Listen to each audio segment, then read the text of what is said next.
భక్తి ఛానల్కి స్వాగతం. జై శ్రీరామ్. హర హర మహాదేవ్. మా కంటెంట్ కానీ నచ్చినట్టయితే మీరు లైక్ చేయండి, మీ బంధుమిత్రులకి షేర్ చేయండి. ఇప్పటిదాకా మీరు మా ఛానల్కి సబ్స్క్రైబ్ చేసుకోకుండా ఉంటే సబ్స్క్రైబ్ చేసుకోండి. తర్వాత పక్కనే ఉన్న బెల్ ఐకన్ కూడా నొక్కండి. కంటెంట్ ఏంటంటే వెస్ట్ బెంగాల్లో మమతా బెనర్జీకి మీద ఉచ్చు బిగిస్తోందా అని అనుమానం వేస్తాను. మోదీ గారు ఊరికనే రకం కాదండి. అతను is not want to keep quiet. అతను లాంగ్ రోప్ ఇచ్చాడు ఆవిడ ఏమైనా మారుతుందామని, కానీ ఎక్కడ సిచ్యువేషన్ మార్చలేదు. అక్కడేమో కలకత్తా మేయర్ ఒకడు ముస్లిం, వాడు ఏం చేయాలి, పబ్లిక్ మీటింగ్లో ఏమంటాడంటే మనంతా ముస్లిమ్స్ కింద పుట్టడం చాలా మనం చేసుకున్న పూర్వజన్మ సుకృతం, మన అదృష్టం. మరి మిగతా వాళ్ళందరూ పాపం వాళ్ళ దురదృష్టవశాత్తు హిందువుల కింద క్రిస్టియన్స్ కింద ఉండిపోయారు. వాళ్ళందరినీ మార్చి ముస్లాంలోకి మార్చవలసిన బాధ్యత మనకు ఉంది అని చెప్పి ఓపెన్గా మేయర్ ఆఫ్ కలకత్తా అంటున్నాడు. సో దీనికి ఖండించిన వాడు ఎవడు లేడు. టీఎంసీ వాడు ఎవడు వాడి ఒపీనియన్ లేదు, మేమేమే అంటలేదు అని చెప్పి అక్కడ మాట్లాడలేదండి. నొబ్బడి అంటే దాన్ని తప్పని కూడా ఎవడ అనలేదు. ఆశ్చర్యకరం.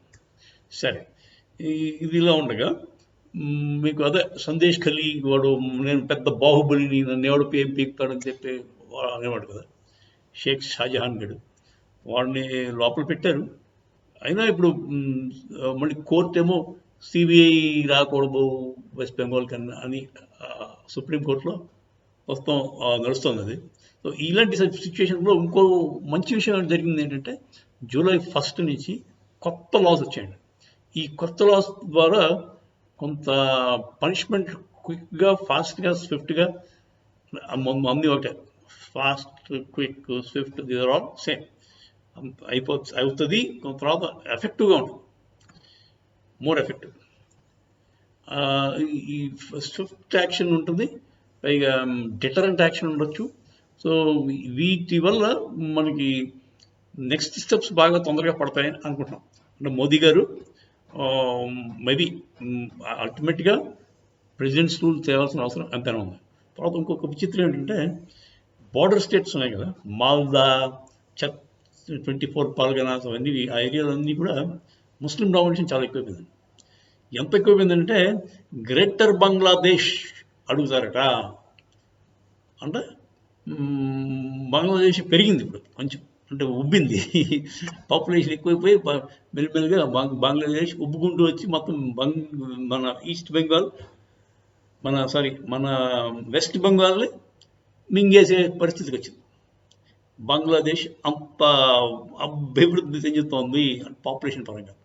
ఓకే, పాపులేషన్ పరంగా పైగా మనం హిందూ పాపులేషన్ అంతా ఎక్కడ పోతుందో తెలియలేదు. వాళ్ళు పారిపోయి వచ్చారు, లేదా చచ్చిపోయారు, కన్వర్ట్ అయిపోయారు, తెలియదు. సో ఇదండి అక్కడ గ్రేటర్ బంగ్లాదేశ్ స్టోరీ ఒకటి ఉంది. సో ఇవన్నీ అరికట్టాలంటే డిటరెంట్ యాక్షన్ తీసుకోవాల్సిన అవసరం ఎంతైనా ఉంది. మోదీ గారు దిగాలి రంగంలోకి. ఎన్ఐఏ మన అజిత్ దోవల్ గారు వాళ్ళంతా they must be on the job. ఏదో చాలా ప్లాన్డ్ వేలో తీసుకుంటారని నా అంచనా. అంటే ఆషామాషిగా కాకుండా మళ్ళీ కోర్ట్స్ ఒకటి ఉన్నాయి కదా, ఈ కోర్టులు కోతులు పెద్ద ఆయన కదా చెప్పాడు, కోర్టులు కావాలి కోతులు అని. ఈ కోర్టులు కూడా కొంచెం ఇంటర్ఫేర్ అవ్వకుండా మనం దెబ్బేస్తే కరెక్ట్గా పక్కాగా ఉండాలి. అంతేగాని మళ్ళీ సగం దెబ్బలేసి మళ్ళీ మన కోర్టు ఏమో ఆర్డర్ ఇచ్చి మళ్ళీ ఆవిడ చేతితో పెట్టారనుకోండి, ఇంకా ఆ రాక్షసి తాటగాడు మింగేస్తుంది. అందుచేత నా అంచనా ఏంటంటే మోదీ గారు very soon will take action. West బెంగాల్లో something is going to happen and president's rule వస్తుంది. అప్పుడే ప్రాపర్ అండ్ ఫేర్ ఎలక్షన్స్ జరుగుతాయి. జై శ్రీరామ్. హర హర మహాదేవ్.